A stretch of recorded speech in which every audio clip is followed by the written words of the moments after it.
So I feel it's important to keep listening to students and keep adjusting based on what they need. Right. Because academia cannot stay stagnant. We cannot learn like the ancient Greeks. They didn't even have books. Do you have her now? Next semester. Semester. But I was hearing you read about her the other day. In what? That test that you had with the interview class. Oh yeah, that's going down tonight. What Because is? she said we're about to review tonight. If she doesn't throw that question out, Well, gosh. Clock, would you agree? I told Kennedy and Gatlin they. Good morning, all. Let me out. 'Cause I'm gonna be mad. Yeah. Still early. Losing train of Do a thought. LinkedIn profile. She's rated on today. Main articles on the schedule for the rest of this week are still addressing your test study questions.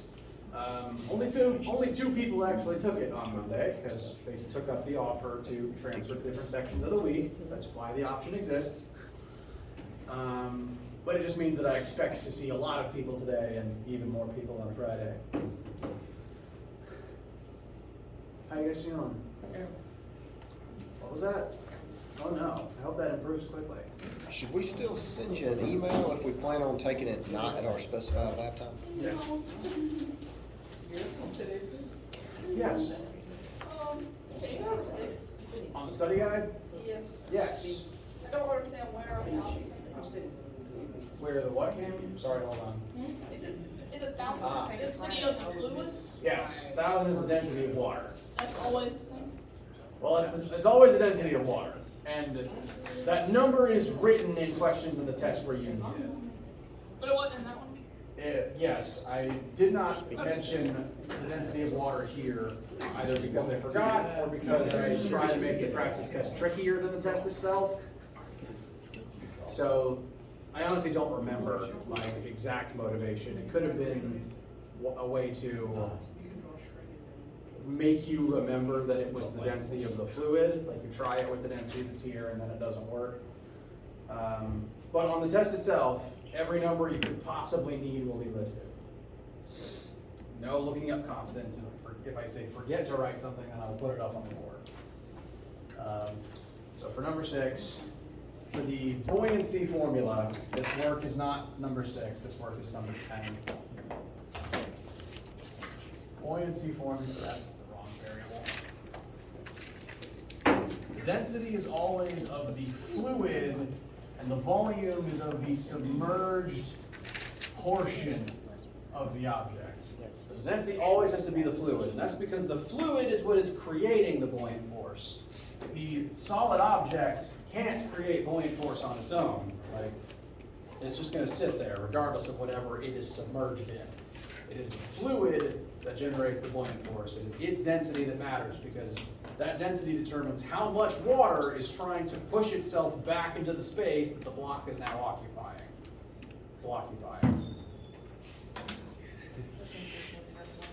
See what you did there. My brain just fuses words together. It keeps me sane. So the 2,710 has nothing to do with it. The 2,710 is relevant to part B of this question, just not part A. So in part B, is that number used to compare to 9,800 newtons?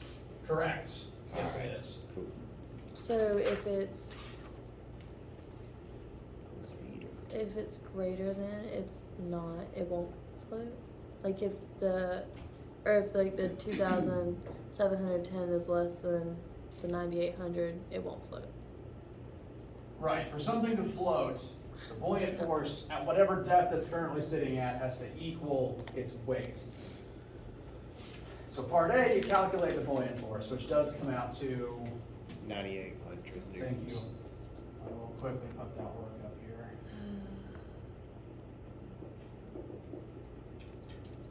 So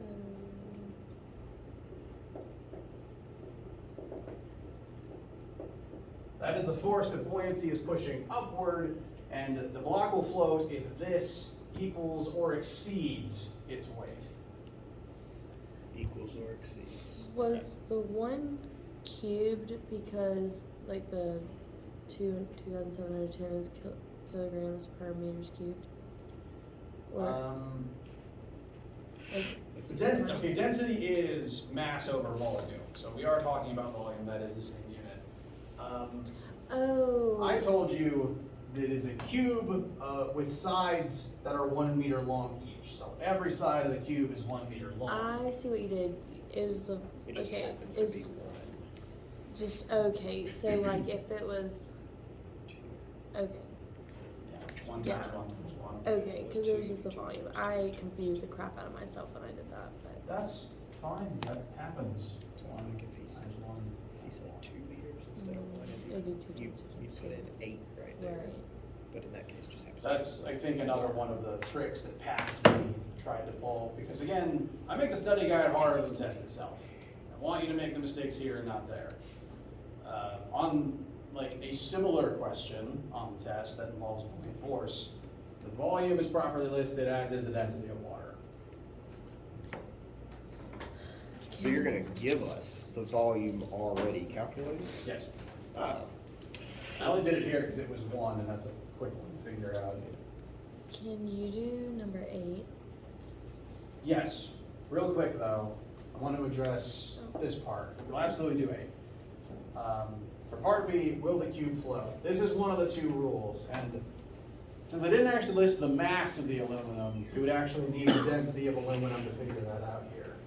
But there's another method you can use to determine if something's going to float or not, and that is the comparison between the densities of the 2 materials.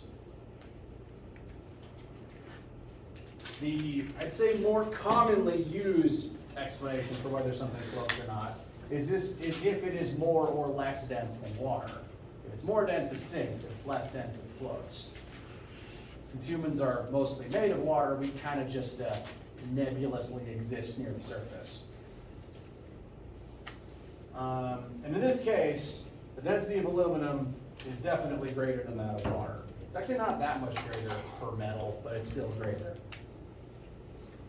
I will say though, aluminum cans float because they're filled with air. A brick of aluminum sinks. So you compare that, the 2,710 to the 1,000. You don't compare it to the 9,800. Right. Mm. Just comparing densities. Density of water is less than aluminum, therefore the aluminum will sink in the fluid that is less dense than it. For aluminum to float, for a brick of aluminum to float, you would need to put it into a fluid that is more dense than it. I don't know if mercury counts. so you don't compare the force. You can. There's 2 tricks. Oh. You can compare its weight to its buoyant force. Separately, you can compare the density of the solid object to the density of the fluid. There's 2 options. So in this case, it'd be better to do density because the 2 densities, density of the fluid and density of the metal, because you gave us density of metal, right? Correct. So in this case, it makes more sense to do it that way instead of comparing buoyant force. Yes. Now, that said, I did give you enough information to find the weight, but it Sure. takes an extra step than doing this option. Right. Gotcha. Feel okay with this one? All right, number 8. This is, I would call it a calorimetry question, but I don't think I actually used that word in front of you guys. This is a Q gained equals Q lost question. Here we are mixing hot water to cold water. What is the final temperature when you add 500 grams of boiling water to 2, why did I write liters? Why did I do that to any of us? Why you gotta do it like that? Oh, I remember now. 1 liter of water is 1 kilogram of water. Is that right? Is that what I put on the answer key? Yes, sir. Okay, Yeah. So that'd be 2 kilograms total. correct.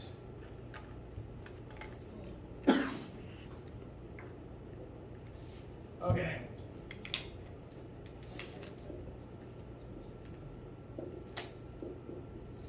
So this is a a Q gained equals Q lost scenario. It's a little bit different to say the lab from last week because that was putting metal into water. Here it's putting water in water. So the specific heats on both sides will actually be the same number. It's not two different materials, it's just two different masses starting at two different temperatures. The hot water is going to mix with the cold water. The hot portion is going to add thermal energy into the cold portion. I suppose it's not actually that cold. 45 Fahrenheit Celsius is already like too dang hot. But the boiling water will transfer heat into the colder water until their temperatures equalize at some currently unknown final temperature. So I'm going to plug in the specific heat formula on the two sides here. We've got mass cold, specific heat of water, times temperature final minus temperature initial cold equals negative mass hot times specific heat times temperature final minus temperature initial hot. The lost side is the hot variables because the hotter object is the one that's going to be losing heat. Meanwhile, the colder object is going to be the one gaining heat. I didn't put any subscripts under C because it's the same material on both sides, meaning that C is just going to cancel out no matter what it is. Or we can assume it cancels out.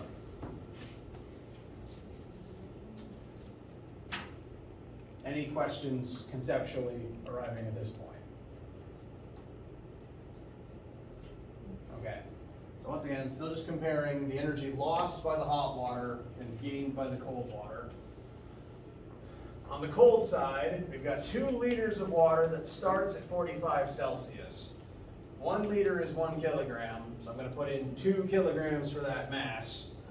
Specific heat of water is 4,186. We don't know the final temperature, but we do know its initial temperature is 45 Celsius.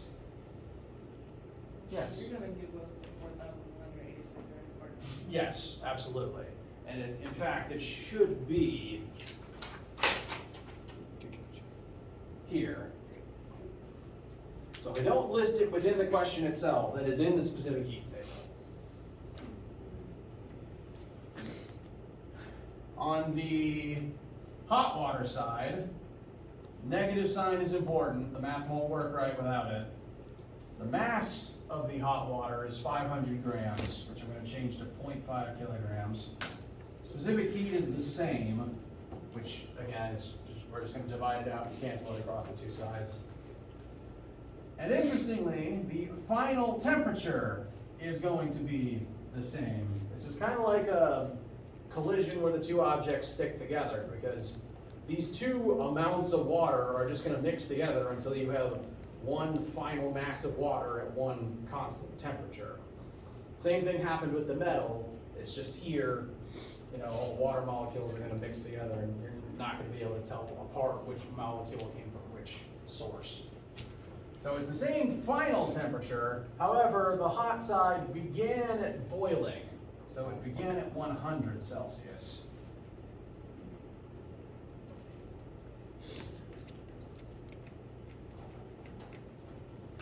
So you have to know the 100? Because it says it's boiling. Sorry, words, thinking. If a test question required you to know that would be something that you could ask me and I would remind you of. Okay. But as a rule, you don't have to have it memorized, but it's still good to know. 100 Celsius is the boiling point of water in the Okay, Celsius so scale. that's where that 100 came from. Yes, Okay, sorry. okay. 100 Celsius is the boiling point of normal water in the Celsius scale. In Fahrenheit, it's 212. So the goal then would be to get the two TFs on the same side and solve for that final temperature. And that temperature should be somewhere between 45 and 100. favoring 45 since there's more cold water than there is hot water. Running a little low on board, so I'm going to start moving to the right. These will just cancel, so I'm not going to rewrite those. If I distribute, that would then leave us with 2TF minus 90 equals negative 0.5 TF plus 50. So I canceled the C's and I distributed the mass into the delta T. Got to get all the TFs on the same side and all the not TFs on the other side. So that will be 2TF. We have to add 0.5 TF over to the left, so plus 0.5 TF equals, I'm going to add positive 90 to both sides, 50 plus 90. So 2.5 TF equals 140 TF, divide both sides by 2.5, somewhere between 60 and 70. Maybe. 56. I was slightly off.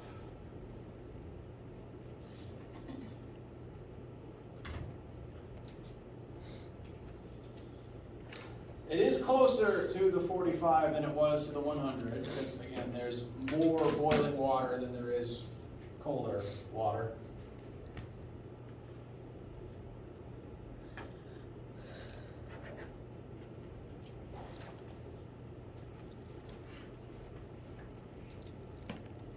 And similarly, you could use this method to predict what the final temperature that any two things would reach if you let them sit together long enough.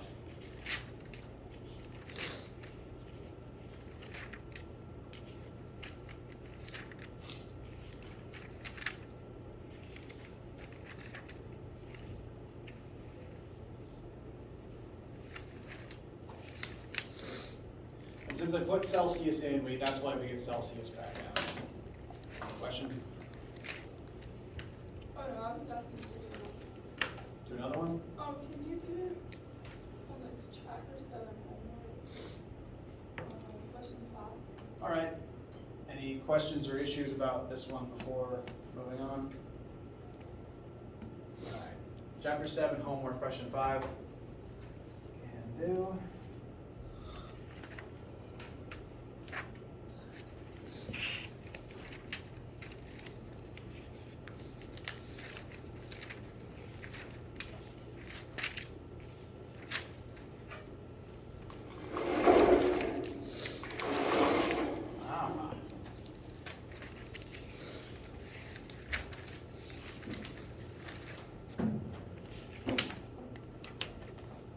So, kind of similarly, we're going to take water and we're going to heat it up. But instead of, adding something hot to it or putting it on a stove eye, we're literally going to drop it off of a cliff in order to make it warmer.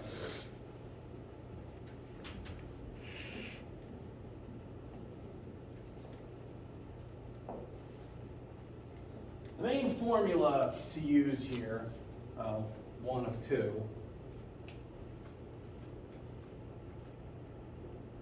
is Q equals MC delta T. Calculate the temperature increase of a certain mass of water that results from some of its GPE turning into heat as it falls over the tallest waterfall in the world.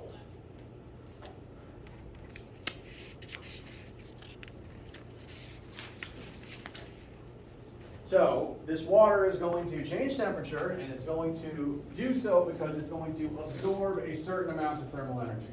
But that thermal energy is coming from an odd place. GPE is going to convert directly into this thermal energy. And this is representative of things that happen in real life, because if I was to draw a waterfall real quick, up here, the water has GPE. As it then falls, that GPE is going to turn into KE, correct? But once it hits the ground, the water's not going to be moving straight down anymore. It's going to go splat, and then it's going to flow along with the rest of the river. And in that collision, some of that KE is going to be lost. And usually that KE is going to turn into heat.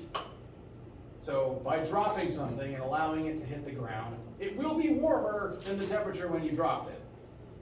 So ultimately, from start to finish, some of this GPE is going to turn into heat after the impact when it reaches the bottom. So if you ever are standing under a waterfall and it feels really cold, note the water will be colder up top.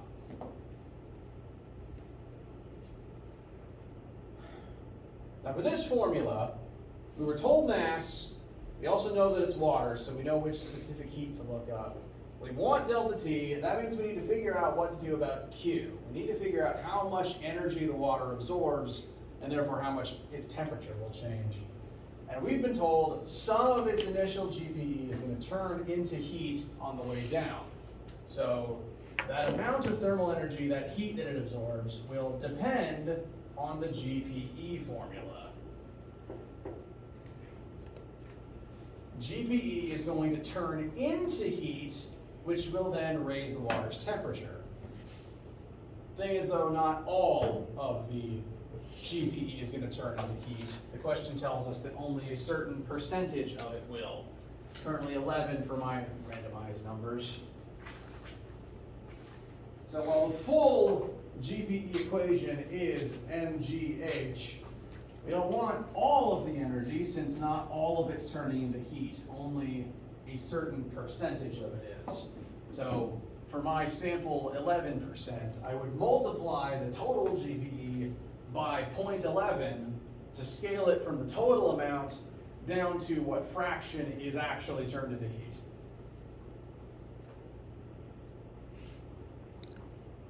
And now, we know the mass of the water, G is 9.8, H is the height of the waterfall, C is the specific heat of water. You'd have everything you need to solve for delta T. And the question does ask for delta T, just the change in temperature, which looks like it's going to be a very small answer.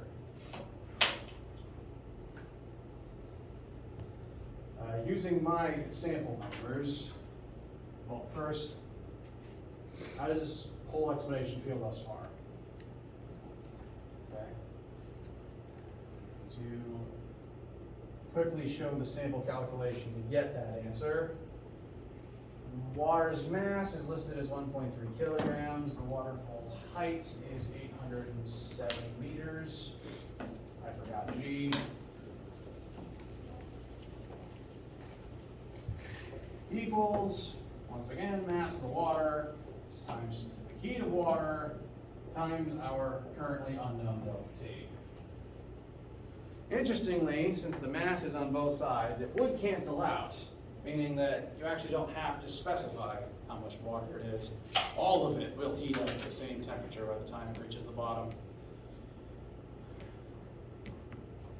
0.11 times 9.81 times 807 divided by 4.86. And I then got a delta T of 0.208 degrees Celsius, Kelvin, whatever you prefer, and that does round up to the 0.21 currently listed there.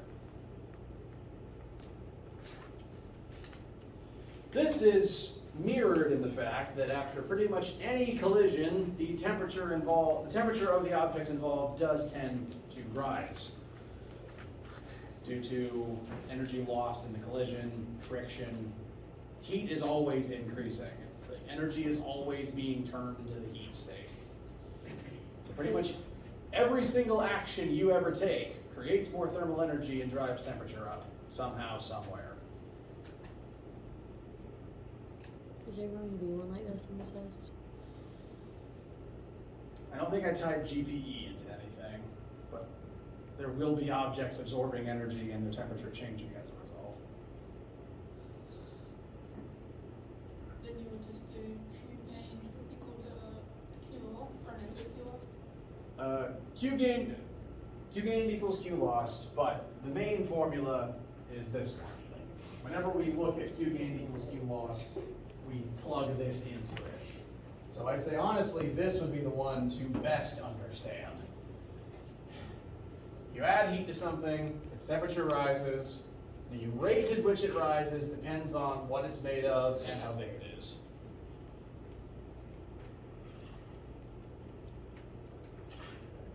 Number 6 on this one too. Number 6.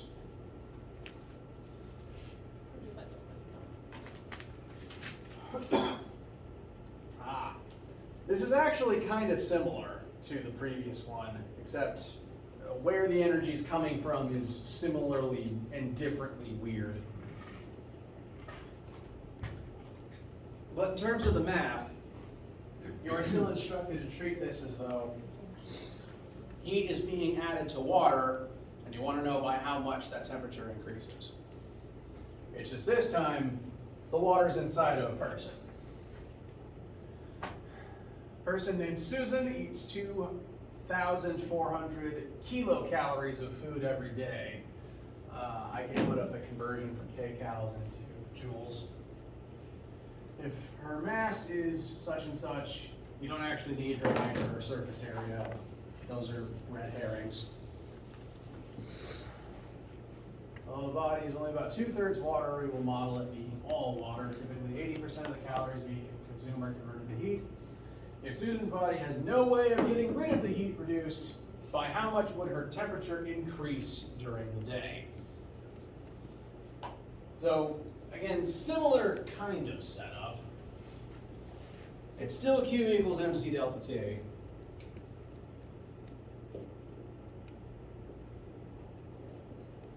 We're still solving for delta T, and C is still the specific heat of water, because humans are mostly water, and we've been told to model the human body as if it is entirely made of water, rather than trying to keep track of all the individual things we are made of.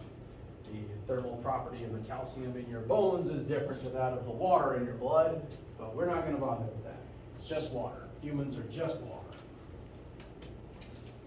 Similarly, well, not similarly, we also know the mass to plug in here. So 68 kilograms. Specific heat of water, solving for delta T. So to get delta T, we have to figure out how much heat is naturally produced inside of this particular human in a day. We were told how much food she eats today and what percentage of that food energy is turned into heat. And frankly, this number is consistent with most humans, and this number is also consistent with the amount of food that most humans need to eat in a day.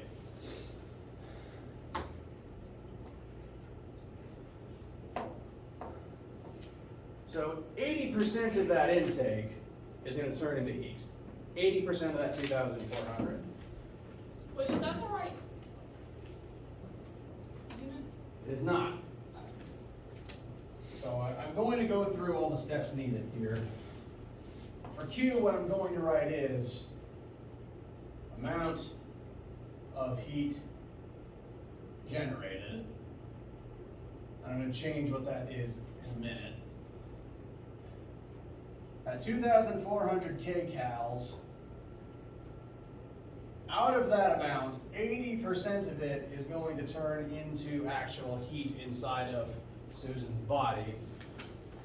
And so 80%, 2,400 is 1920. But that is still in units of kcals.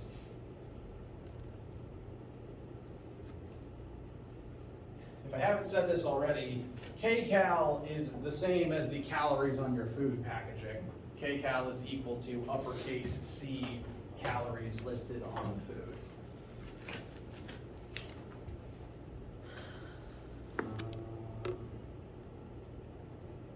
And the conversion from kcals to joules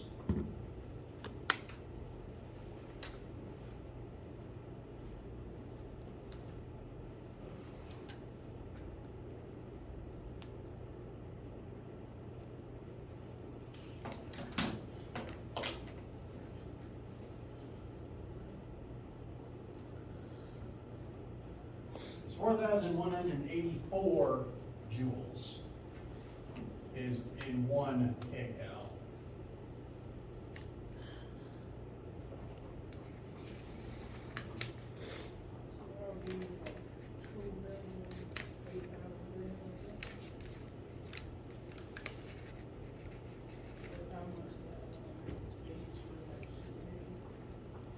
Hold on. I got 8 million. Oh, I didn't do that. I did how much like she lost. I didn't do the 1920. I did like the 480 that she lost. I know this is how much she does lose to heat. All that is that 80%.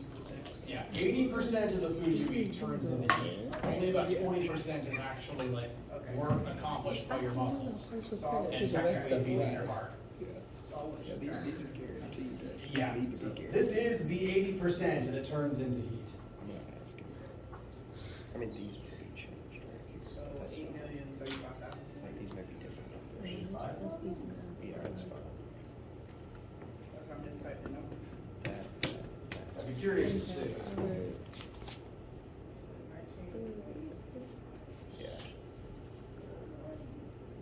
Is that That is, this is an 8, this is a 4. okay? Yeah, 33,000. I couldn't tell if that was 3 or 4. I am aware that my handwriting is hot garbage, I apologize. You're fine. So, once again, tracing the logic from start to finish. This is how much food she eats. 80% of that is turned into heat. Therefore, if she eats 2,400 kilocalories, 19 to 20 kilocalories are turned into heat throughout the day. That is due to a combination of being warm-blooded, therefore some of that food is just automatically turned directly into heat in order to keep you warm. But additionally, whenever you move your muscles, some of the energy becomes heat anyway because of friction. Same as in other machines. So, through whatever process, 80% of the energy, this much, turns into heat. And that is then heat generated that needs to go in for Q in this formula. We just need to turn it into joules first. So this many kcals is this many joules. And that's the number that goes here.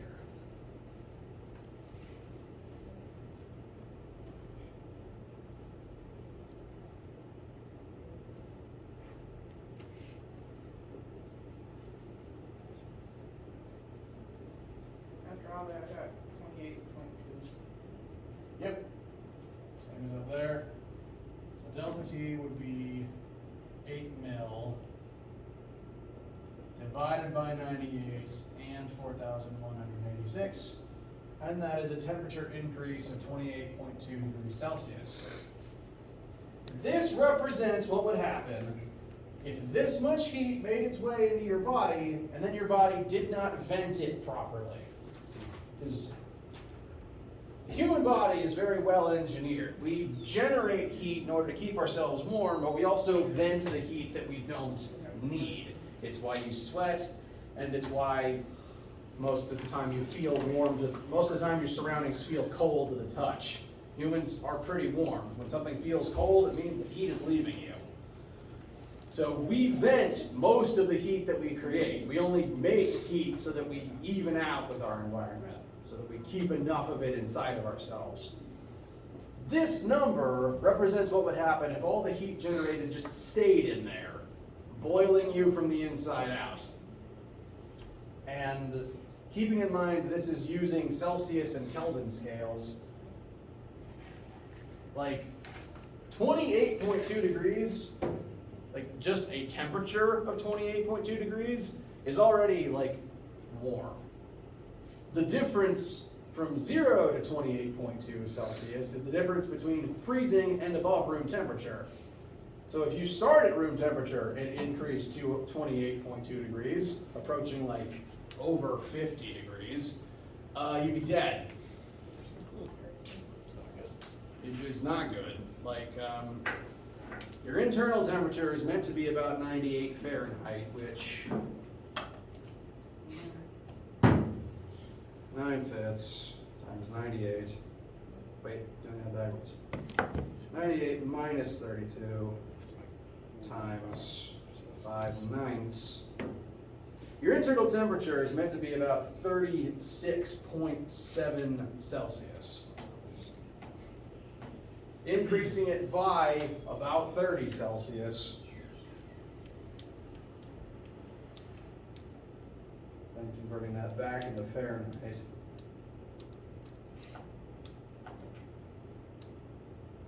Would be an internal temperature of about 150 Fahrenheit. You'd be long dead.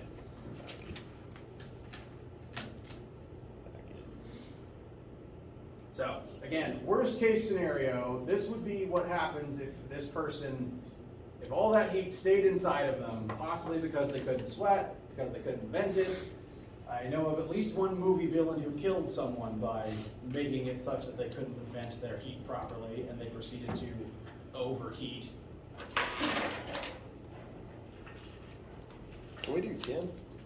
Can we do 10 on the practice test? Yes. I noticed on the practice test you took off C, and then on the answer key C's still on there. Do you want us to do? No, I took C. I forgot I took C off. That's all right. Thank you for reminding me. C's about entropy. Thank you for taking it off.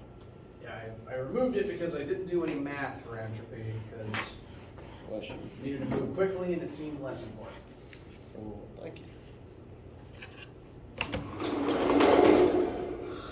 So that's change in V or U? Yeah. U? So this is in reference to Newton. I keep wanting to say Newton. In reference to the first law of thermodynamics. That's the one. Okay. So energy cannot be Created or destroyed. This engine is going to burn gasoline and generate 1 million joules of heat. So that is the Q, the heat that the engine creates, and it wants to try to use it to do work. That's the whole point of a car engine, is burn gas, have energy, go fast. Yep. Turn gas into fast. Horses turn grass into fast. Heck yeah. Now, this engine is only able to actually do 200,000 joules worth of work from that amount of energy. And we need to figure out, one, where does the rest of the energy go? How much of it ends up in what place? And how efficient this engine is for that to be reality. So, the engine generates this much heat and is able to successfully funnel this much of it into spin in the tires. So that's not terrible. It's not terrible. It's actually going to be about the same mechanical efficiency as the human body, which is very efficient as machines go. So that's U right there? Yes, delta U is the change in the internal energy of an object, which really just means how much energy is left behind inside of the engine after it uses some of the heat to do stuff. Alrighty. So kind of similarly, over here, the homework example we just worked, this would be the change in internal energy of the human if they couldn't vent it throughout the day. Because they make this much heat, and if it doesn't leave them, it just sticks around inside, boiling them from the inside. Right. In the case of this engine, we really are just keeping track of where the energy goes and in what quantity. Engine generates 1 million joules of heat and is able to successfully use and funnel 200,000 of those joules out as work. The difference, 800,000, is just heat remaining inside of the engine doing nothing but pointlessly making it hot. And to keep your engine from melting every single time you burn more gas and have another cylinder explode, you have to have a coolant system remove this heat from the engine so that it's not just continuously building up hotter and hotter and eventually melting. Or possibly worse, the cylinders fuse in place and the explosion just tears your car apart. They still run a little bit above boiling, but they can't boil because there's no air. Yeah, if everything like fuses shut. Yeah, there's. So that's part A. Questions on A? Good. All right. B is what is the efficiency of this engine? And that is in reference to a formula on your sheet. Nth equals output over input. I don't know why efficiency is called nth. That is yet to be successfully described to me. But nth is the variable for efficiency on your formula sheet. I believe it is towards the bottom of the second page. Yeah, it's on chat right towards the right. Yeah. Oh. Well, here it's desired results over required input, but this is what it translates to. Output over input. You put 1,000,000 joules into the engine and it sends out 200,000 joules of work. Bless you. Right.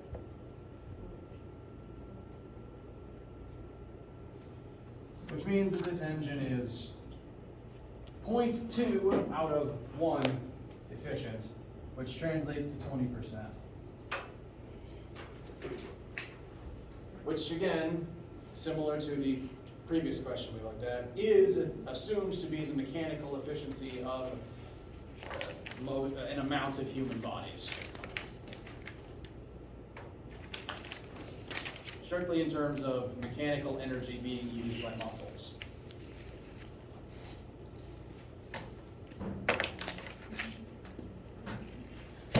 I suppose your brain takes up energy too. Fun fact, you burn calories by thinking. Your meat calculator takes energy. No way. Yeah. Every single thought takes energy. Like how your computer needs power to keep its circuits running.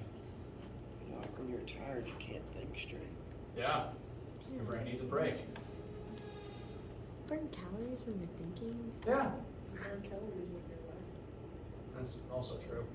Literally everything you do, conscious or subconscious, takes an amount of energy. When you have no energy, you can't run and your machine dies. Interesting. So you definitely need to make sure to eat all the calories you can. And why you should have snacks while you study. That kind of makes sense. I love those snacks. Being hungry, like, Not much. not eating is just bad for literally every part of you. Every day. Yeah. I don't eat breakfast either. No. Or else I won't get. I won't be able to. Excuse me. I don't eat lunch. This is the most important meal of the day. Breakfast is the most important meal of the day. How you guys feeling? Breakfast is a government scam created by cereal companies. Similarly, you burn calories while thinking, breathing, and just being alive. Because even if you are asleep, your body's still doing things to keep yourself alive, like moving your diaphragm to keep pumping oxygen around, and beating your heart. All of those are mechanical actions that require energy. So, sitting completely still, asleep, you are still burning calories. The only time where you are not burning calories if you are either in suspended animation or dead. That's crazy. Like a good representation sale or something. Yeah. That is pretty good. Yeah. Any other questions for right now? Thank you. I think we're good. You're welcome. Whether you take the test today or not, let me know if you have any questions while studying, and I'll see you around.